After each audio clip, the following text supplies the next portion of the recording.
nisam kao ti.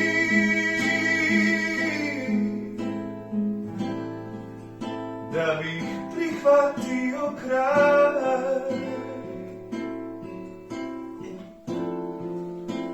bez riječi utjehe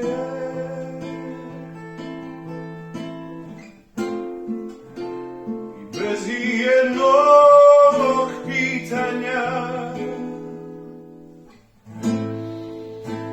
I moram biti jak da podnio bi to.